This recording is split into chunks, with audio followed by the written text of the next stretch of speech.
বাজারে এখন প্রচুর কাঁচা আম পাওয়া যাচ্ছে, আর এই সময়টাই হলো আচার বানানোর পারফেক্ট মৌসুম। আচার প্রেমীরা খুব ভালো করেই জানে এই সময়টা মিস মানেই সারা বছর আফসোস করতে হবে। হ্যালো ভিউয়ার্স, আসসালামু আলাইকুম। ফ্লেভার্স বাই নাজমুন চ্যানেল থেকে আজকে আমি আপনাদের জন্য নিয়ে এসেছি কাঁচা আমের টক ঝাল মিষ্টি আচার। কাঁচা আম, মশলার ঝাঁজ আর মিষ্টির পারফেক্ট কম্বিনেশনে আজ বানাচ্ছি দারুণ মজার টক ঝাল মিষ্টি আমের আচার। ভাত, খিচুড়ি কিংবা এমনিতেই যেভাবেই খেতে চান না কেন সব কিছুর সাথে কিন্তু দারুণ জমে যাবে। আচার বানানোর জন্য আমি এখানে 1.5 কেজি পরিমাণে কাঁচা আম ভালোভাবে ধুয়ে এর খোসা সহ টুকরো টুকরো করে কেটে নিলাম। খোসাটাকে আমি একটু কেচি দিচ্ছি যাতে করে মশলাটা ভালোভাবে আমের ভেতরে ঢুকতে পারে। এরপর আমি এতে দিয়ে দিচ্ছি স্বাদ মতো লবণ এবং 2 চা চামচ হলুদ গুঁড়ো। মশলাটা আমের সাথে ভালোভাবে মিশিয়ে নিতে হবে যাতে প্রতিটা আমের টুকরোতে মশলার কোটিংটা ভালোভাবে লেগে যায়। এরপর ঢাকনা দিয়ে ঢেকে আমটাকে 2 ঘন্টার জন্য ঢেকে রাখতে হবে।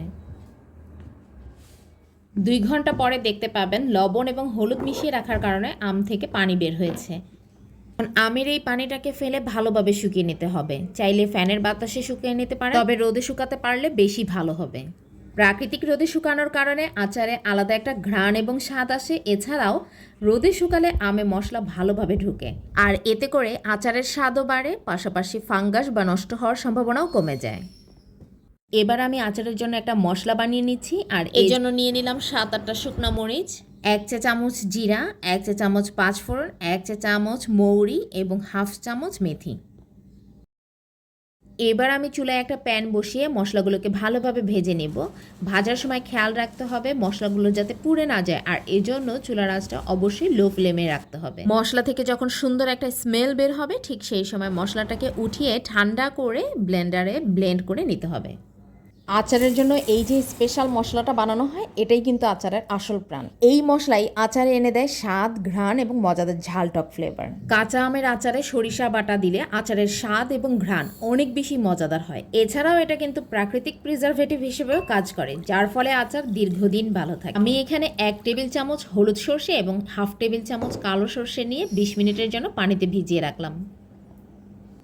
এবারে আমি কয়েক টুকরা রসুনের কোয়া খোসা ছাড়িয়ে নিয়ে নেব। 20 মিনিট পরে সরিষার পানিটা ঝরিয়ে রসুনের কোয়া এবং সরিষাগুলো একসাথে ব্লেন্ড করে নিব।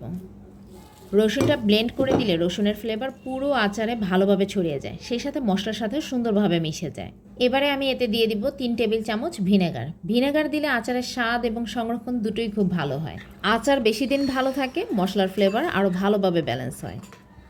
এবার একটি প্যানে পরিমাণ মতো সরষের তেল গরম করে তাতে কালো জিরা ফোড়ন দিতে হবে। এরপর আগে থেকে ব্লেন্ড করে রাখা মিশ্রণটা দিয়ে দিব, সাথে স্বাদমতো লবণ, মরিচ গুঁড়ো, হলুদ গুঁড়ো এবং শুকিয়ে রাখা আম দিয়ে মাঝারি আঁচে ভালোভাবে কষিয়ে নিতে হবে। মশলাগুলো সুন্দরভাবে মিশে গিয়ে তেল ছেড়ে দিলে বুঝবেন আমটা কষানো হয়ে গেছে।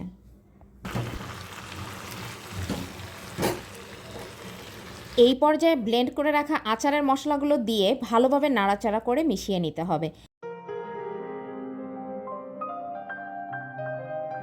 এরপর এতে যোগ করব আধা কাপ চিনি, তবে চিনির পরিমাণ আপনারা নিজেদের স্বাদ অনুযায়ী কম বা বেশি দিয়ে দিতে পারেন। তারপর সবকিছু আবারও ভালোভাবে মিশিয়ে আরও কিছুটা সময় রান্না করে নিতে হবে।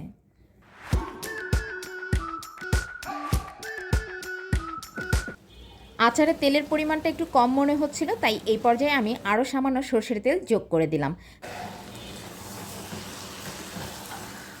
দেখতেই পাচ্ছেন আচারটা কিন্তু প্রায় তৈরি হয়ে এসেছে। খুব সুন্দর ঘন একটা টেক্সচার চলে এসেছে। ভেজে রাখা মশলার গুঁড়ো কিছুটা রেখে দিয়েছিলাম, সেটা এই পর্যায়ে অ্যাড করে দিলাম। এবারে আচারটাকে চুলা থেকে নামিয়ে পুরোপুরি ঠান্ডা করে একটি পরিষ্কার ও শুকনো কাচের জারে সংরক্ষণ করব। ভেজা হাতে বা ভেজা চামচ দিয়ে কখনো আচার উঠাবেন না। রোদে দেওয়ার সুযোগ থাকলে আচার মাঝে মাঝে রোদ দিবেন, আর যদি রোদে দেওয়ার সুযোগ না থাকে তাহলে মাঝে মাঝে চুলার পাশেও রেখে দিতে পারেন, আবার চাইলে নর্মাল ফ্রিজেও সংরক্ষণ করতে পারেন। এই ছিল আমার আজকের আমের আচারের রেসিপিটা কেমন লাগলো অবশ্যই কমেন্ট করে জানাবেন। ভিডিওটা ভালো লাগলে লাইক, কমেন্ট এবং শেয়ার করে পাশে থাকবেন। ইউটিউব চ্যানেল থেকে দেখে থাকলে চ্যানেলটাকে সাবস্ক্রাইব করে যাবেন, আর যদি ভিডিওটা ফেসবুক থেকে দেখে থাকেন তাহলে পেজে একটা ফলো দিয়ে যাবেন। ধন্যবাদ সবাইকে।